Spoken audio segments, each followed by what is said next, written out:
रामगढ़ गांव की एक प्रचलित कथा है। दोपहर 12 बजे से लेकर आधी रात के 12 बजने तक गांव के बीचों बीच बने एक गुफा से अजीबोगरीब आवाजें आती है। इन आवाजों में इतना दर्द होता है कि सिर्फ सुनने से ही दिल की धड़कन तेज हो जाए। इस गुफा से गुजरने वाले हर शख्स को उसका नाम उस गुफा के अंदर गूंजता सुनाई देता है। पिछले 37 सालों से इस गुफा के अंदर से भयानक आवाजें और खतरनाक हरकतें हुई जा रही थी। एक तो ये गुफा गांव के बीचों बीच था, तो ऐसे में गांव के लोगों को इस गुफा के खौफ को खत्म करना ही होगा, और ये तभी खत्म होगा जब अंदर से ये खौफनाक आवाजें और आकर्षण खत्म होगा। साल 2013 की बात है, जब दो पैरानॉर्मल इन्वेस्टिगेटर राजू और अनमोल को इस गुफा का रहस्य जानने के लिए बुलाया जाता है। दोनों गुफा की ओर जाते हैं। तभी गांव का एक आदमी गोपाल उन दोनों से कहता है, साहब जी, आप लोग अंदर जाने की जिद छोड़ दो। अभी भी कह रहे हैं कि इस गुफा का सच बहुत खतरनाक होगा। राजू, अरे गोपाल जी, हमारी तो ये ड्यूटी है। हमारा डिपार्टमेंट हमें जो टास्क देता है उसे तो पूरा करना ही है। ये कहते हुए वे दोनों उस गुफा की ओर चल पड़ते हैं और शाम के करीब 5 बजे गुप्त तरीके से दोनों पैरानॉर्मल स्पेशलिस्ट उस भूतिया गुफा के अंदर पहुंचते हैं। राजू और अनमोल के अंदर दाखिल होते ही गुफा में उनके नाम के गुस्सैल आवाज गूंजने लगती है, यहाँ से चले जाओ, नहीं तो दोनों की मौत आज रात 12 बजे तय है। अनमोल, यार राजू, ये गुफा कितनी अजीब है। आज तक ऐसा कोई केस हैंडल नहीं किया जहां बेजुबान गुफा धमकी देती हो। राजू, भूतिया जगह हमेशा अजीब और खतरनाक ही होती है। बस अब सोचन कम कर और टॉर्च की मदद से पिक्चर कलेक्ट कर। अनमोल गुफा की हर तरफ से पिक्चर कलेक्ट करते करते आगे बढ़ने लगता है। अनमोल को तभी बड़े बड़े कदमों की आवाज सुनाई देने लगती है। ये आवाज उसके ठीक बगल से आ रही थी।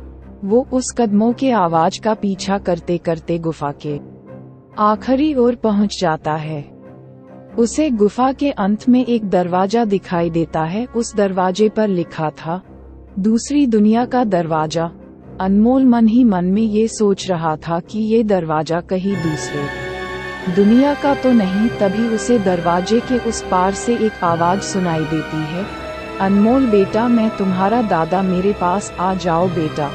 अनमोल, बाप रे, ये कैसा दरवाजा है? ये तो मेरे दादाजी की आवाज है। अनमोल को उस दरवाजे के पीछे से उसके दादाजी की आवाज सुनाई दे रही थी। वो सुनकर अनमोल खुश और इमोशनल हो रहा था। इसी इमोशन में वो एक गलती करने जा रहा था। उसने दरवाजा खोलने के लिए हाथ आगे बढ़ाया कि तभी पीछे से राजू की एक चीख पूरे गुफा में गूंजने लगी।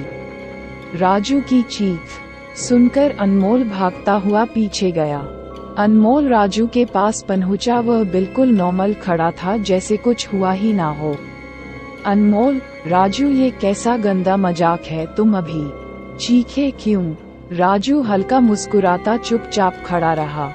इसके बाद अनमोल राजू को उस दरवाजे की ओर चलने का इशारा देता है।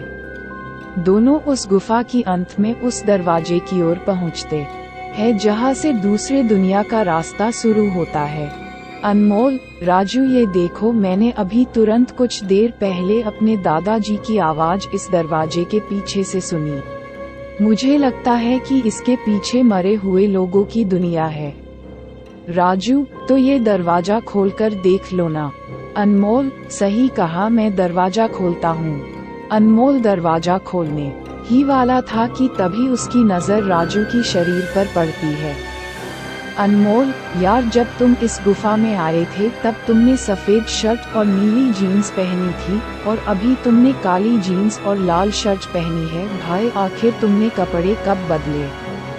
तभी राजू के दांत बाहर आने लगते हैं। उसका कद बड़ा होने लगता है। उसके हाथ के नाखून बड़े होने लगते हैं, और अब वो पूरी तरह से एक डेविल बन चुका था।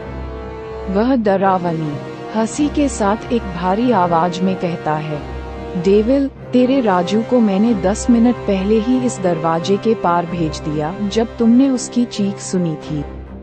अनमोल डरते हुए बोला, मतलब कि तुम्हें राजू को मार डाला।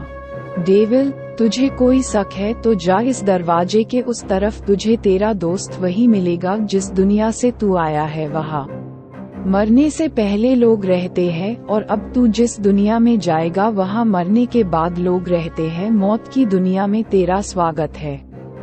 इसके बाद अनमोल भागने की कोशिश करता है लेकिन सामने वो राक्षस खड़ा था। अब एकमात्र रास्ता वो दरवाजा था। उसने सोचा ये दरवाजा इस गुफा के बाहर जाने का रास्ता होगा।